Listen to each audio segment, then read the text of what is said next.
करीब 3.5 साल तक चले देश के सबसे चर्चित मामलों में से एक मामले में अब एक बड़ा मोड़ आ गया है। भारतीय कुश्ती महासंघ के पूर्व अध्यक्ष और भारतीय जनता पार्टी के पूर्व सांसद ब्रजभूषण शरण सिंह को दिल्ली की राउज एवेन्यू कोर्ट ने यौन शोषण के मामले में बरी कर दिया है। इस फैसले के बाद राजनीतिक, खेल जगत और सामाजिक संगठनों के बीच बहस तेज हो गई है। इस पूरे मामले में सबसे भावुक पल उस समय देखने को मिला जब ब्रजभूषण शरण सिंह के बेटे और सांसद करण भूषण सिंह मीडिया के सामने आए। उन्होंने कहा कि यह केवल एक कानूनी लड़ाई नहीं थी, बल्कि उनके पूरे परिवार के लिए एक बेहद कठिन दौर था। आखिर इस मामले की शुरुआत कैसे हुई, पिछले 3.5 वर्षों में क्या क्या हुआ, अदालत ने क्या फैसला सुनाया और इस फैसले के बाद उत्तर प्रदेश की राजनीति में कौन से नए समीकरण बन सकते हैं, आइए आपको पूरी कहानी विस्तार से बताते हैं। यह मामला उस समय सुर्खियों में आया था जब देश की कई महिला पहलवानों ने ब्रजभूषण शरण सिंह के खिलाफ यौन शोषण के आरोप लगाए थे। इसके बाद दिल्ली में लंबे समय तक विरोध प्रदर्शन हुए। जंतर मंतर पर देश के नामी पहलवानों ने धरना दिया और इस मामले ने राष्ट्रीय राजनीति में भी हलचल मचा दी।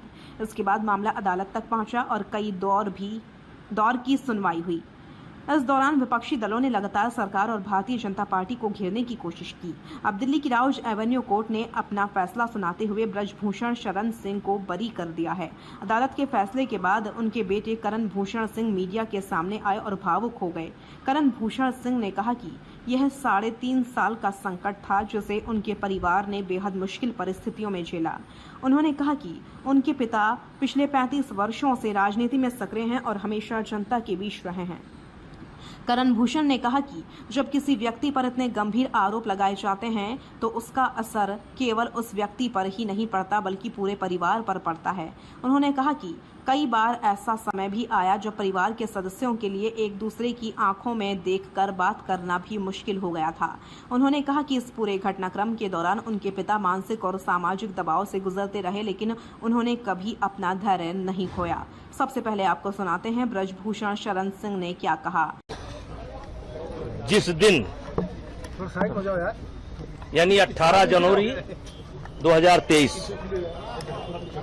को आप लोग यहाँ पर मौजूद थे और तब मैंने कहा था कि ये एक साजिश है, षड्यंत्र है और अगर मेरे ऊपर कोई आरोप सही पाया जाएगा तो मैं स्वतः फांसी पर लटक जाऊंगा।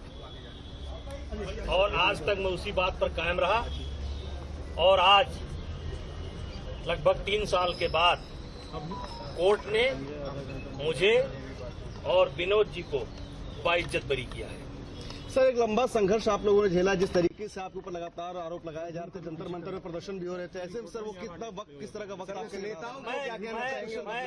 कैमरा कहाँ जाएगा, थोड़ा पीछे हो जाओ भाई। 15-16 साल से की उम्र से ही संघर्ष देख रहा हूँ और मैं हमेशा जो कमजोर थे, जिनका हक मारा जाता था, मैं उनके पक्ष में खड़ा होता था और मुझे अपने आप के ऊपर विश्वास था।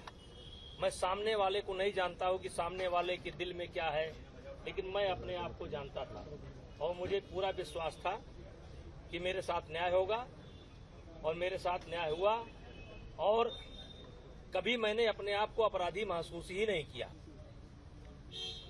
और मैंने एक शेर उस दिन पढ़ा था कि इसीलिए तो डगर डगर बदनाम हो गए मेरे आंसू, मैं उनका हो गया कि जिनका कोई पहरेदार नहीं था। बदलो भी आलोचक कैसे करते दर्द पुरस्कृत मेरा, मैंने जो कुछ गाया उसमें करुणा था, श्रृंगार नहीं था। हम जो जूनियर खिलाड़ी थे, जिनका हक मारा जा रहा था, हम उनके लिए लड़ाई लड़ रहे थे और मुझे प्रसन्नता है कि उस लड़ाई में हमारी ही जीत हुई और मुझे विश्वास है कि जिस लड़ाई को लड़ करके हम निकले हैं, यानी जूनियर खिलाड़ी की लड़ाई को लड़ करके निकले हैं, उनको न्याय मिलाए। अब वो आने वाले समय में हमारे रेसलिंग का परचम पूरी दुनिया में लहराएंगे, मुझे पूरा विश्वास। सर, जिन रेसलर्स ने आपके ऊपर आरोप लगाए, खासकर विनोद फोगाट, साक्षी मलिक जैसे, देखिए, नाम लेने की आवश्यकता नहीं है, नाम लेने की आवश्यकता नहीं है। पहलवानों के साथ साथ ये आज जो बड़ी बड़ी पार्टियां आप देख रहे हैं, याद करिए जंतर मंतर पर कौन नहीं बैठा था? प्रियंका जी चली आई। आम आदमी पार्टी तो पूरा खाने पाने की व्यवस्था कर रही थी। लेफ्ट राइट जो आप देखते हैं ना, यहाँ कोई बचा था? मेरी फांसी की मांग हो रही थी, जिंदा जला देने की मांग हो रही थी। अब वो लोग अपने गिरबान में देखें, समय आने पर जवाब दिया जाएगा। कैमरे के सामने ब्रजभूषण शरण सिंह की आंखें नम दिखाई दी। उन्होंने कहा कि यह केवल उनके परिवार की नहीं बल्कि उन लोगों की भी जीत है जिन्होंने हर परिस्थिति में उनका साथ दिया। उन्होंने न्यायपालिका का आभार व्यक्त करते हुए कहा कि उन्हें देश की न्याय व्यवस्था पर पूरा भरोसा था और आखिरकार सच सामने आ गया। करण भूषण ने भी सवाल उठाया कि जिन लोगों ने बिना किसी अंतिम फैसले के उनके पिता को दोषी ठहराया था, क्या वे अब सामने आकर अपनी बात वापस लेंगे? इस पूरे घटनाक्रम के बाद राजनीतिक बयानबाजी भी तेज हो गई है।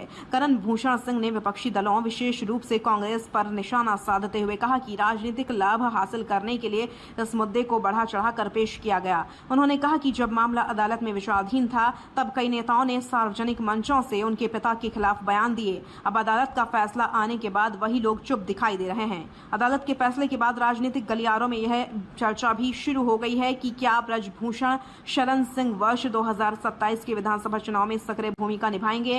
हालांकि इस संबंध में अभी तक उनकी ओर से कोई आधिकारिक बयान सामने नहीं आया है, लेकिन उनके समर्थकों के बीच उत्साह का माहौल देखा जा रहा है। राजनीतिक विश्लेषकों का मानना है कि इस फैसले का असर उत्तर प्रदेश की राजनीति पर भी पड़ सकता है। हालांकि यह भी ध्यान रखना आवश्यक है कि यह मामला लंबे समय तक देशव्यापी बहस का विषय बना रहा। महिला पहलवानों ने अपने आरोपों को लेकर लगातार आवाज उठाई थी और बड़े पैमाने पर आंदोलन भी किए थे। ऐसे में अदालत के फैसले के बाद भी इस मुद्दे पर राजनीतिक और सामाजिक बहस जारी रहने की संभावना है। तो क्या यह फैसला केवल एक कानूनी जीत है या फिर उत्तर प्रदेश की राजनीति में किसी नए अध्याय की शुरुआत है? क्या ब्रजभूषण शरण सिंह फिर से सक्रिय राजनीति में बड़ी भूमिका निभाएंगे? और सबसे बड़ा सवाल यह है, क्या इस फैसले के बाद राजनीतिक दलों की रणनीति किस तरह बदलेगी? इन सभी सवालों के जवाब आने वाले दिनों में सामने आएंगे।